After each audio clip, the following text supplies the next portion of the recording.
Welcome to Jolliffe Road, which is a narrow lane that sits just outside the village of Merstham in Surrey in England. But what I want to show you is back up this way. Now, as you'll see in the distance there, this narrow lane meets a busy road. That's the main A23 London to Brighton road. And just to orientate you from where we are now, Brighton is away to our left on the coast and London is away to our right. But in between where we are now and the end of the road, as you can probably see, behind all this undergrowth and bramble, there is a wall each side with a metal top. And it's from here that I want to show you something in particular. We are on a bridge which crosses the main London to Brighton railway line. And just down there is the Merstham Tunnel. And this had a notable date in history on the 24th of September 1905. And this is the story.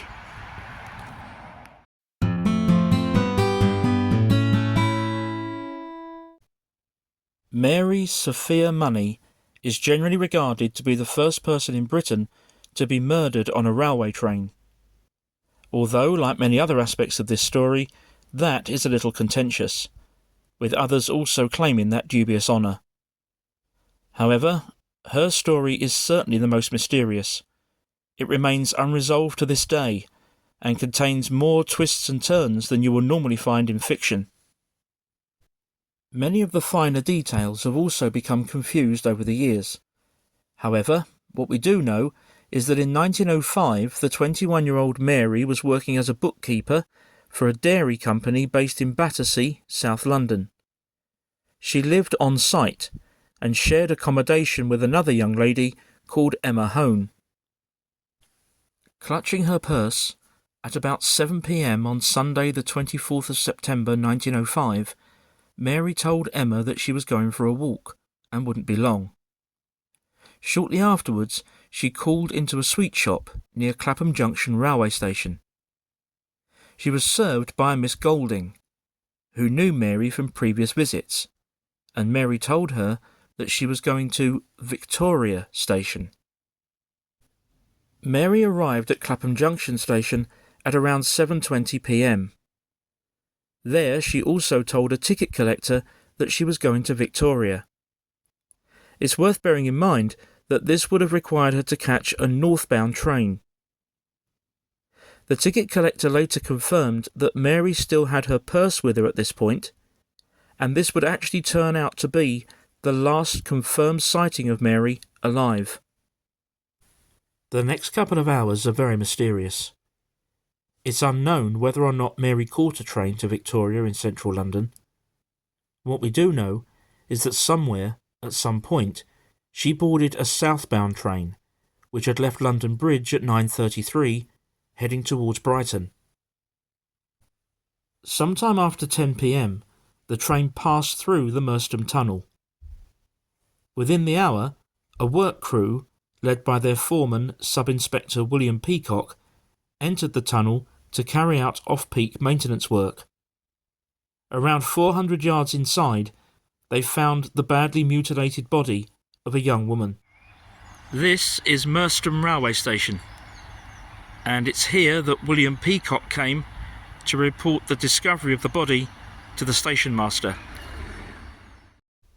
It was immediately apparent, from the severity of the injuries, that the woman had suffered an impact of some kind with a moving train.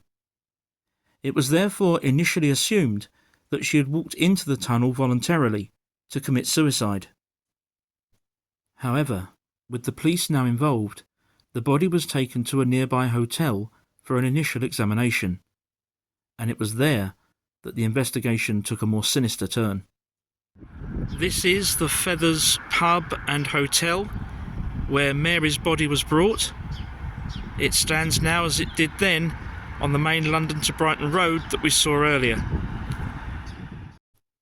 The examination revealed that a neck scarf had been forced down the woman's throat, and there were marks on the body consistent with a struggle around the time of death. The police now knew that they were dealing with a murder, and an appeal went out. Eventually, the body was formally identified as that of Mary Money by this man, her brother Robert. When Mary's body had been found, she had no identification papers or railway ticket on her, and her purse was also missing, and was never found. The post-mortem examination confirmed that Mary's body had been found less than an hour after she'd been killed. The police investigation of the interior of the Merstham Tunnel discovered high-speed impact marks in the soot on one of the tunnel walls. The police now knew that Mary had therefore been thrown from a moving train. All lines of inquiry that were pursued before and during the inquest into Mary's death proved fruitless. She had no known boyfriends. A man whom she had been seeing some time previously had a cast-iron alibi for the night of the murder, and she appeared to be on good terms with her employers. However, with the timeline of events now firmly established, the police were able to identify the exact train upon which Mary had been travelling when she was murdered. This led them to a guard who'd been on the same train. He said that he saw a woman, who fitted Mary's description, sitting with a man in a first-class compartment when the train stopped here at East Croydon Station. He then saw them again in the same compartment here at South Croydon Station. Later, after having passed through Merstham, the same guard said that he saw a man alight here at Red Hill Station. The man was alone, but the guard believed that he had stepped out from the same compartment where he had previously seen the man and woman together. He described the man as being thin, with a moustache and wearing a bowler hat. It wouldn't have been a very detailed description at the best of times, but even less so in an age when such fashions were commonplace. There was one other potential sighting. As the train passed through Purley Oaks Station, shortly after leaving South Croydon, the signalman here said that he saw a man and a woman apparently struggling in a first-class compartment, but at the time he hadn't attached much importance to it. And so the case went cold, leaving behind a series of mysteries.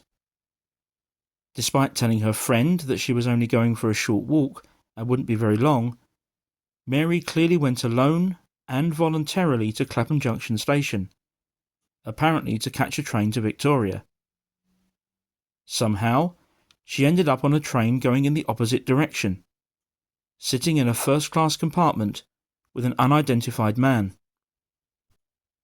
After leaving South Croydon Station, a struggle ensued, leaving marks on Mary's body, and a scarf was forced down her throat. Then, whilst passing through the Merstham Tunnel, she was pushed from the train. The post-mortem examination found no signs of sexual assault on Mary's body, and although her purse was never found, robbery, in these circumstances, seems an unlikely motive. Although Mary's murder remains unsolved to this day, this is not quite the end of the story, because an almost unimaginably bizarre twist was to take place 7 years later, in 1912. These events would centre around one of Mary's brothers, Robert, who, as we saw earlier, formally identified his sister's body following her murder. He would prove to be a very unsavoury and untrustworthy character, to say the least. Robert used a variety of different aliases over the years, usually pretending to be either a serving or former soldier, either British or American. But there's one alias of particular note, that of Robert Hicks Murray. In 1908, using this name and pretending to be an army captain, Money ingratiated himself with the wealthy Paler family from the Isle of Wight, just off the south coast of England. He became popular with both of the family's unmarried daughters, Florence, then aged 20, and Edith, aged 17. Somehow, he managed to unscrupulously split the sisters up, marrying Florence in secret and sending her away to live, ironically, in Clapham, South London. There she gave birth to a baby boy, Stanley. 6 months later, Robert bigamously married Edith, and for the next few years he lived a double life. Florence had a second child, a daughter named Vera, and Edith also gave birth to a daughter, named Winifred. Throughout this time, Money, or Murray, had successfully kept the two sisters apart, and neither of them was aware of what was going on. At the same time, he had become infatuated with another woman, and decided to kill his two families. He put his plan into action in August 1912, telling both women that he had arranged a summer holiday for them at Eastbourne on England's south coast. There he rented a villa and brought Edith and Winifred down first, killing them both and hiding their bodies in the house. Murray then collected Florence, Stanley and Vera.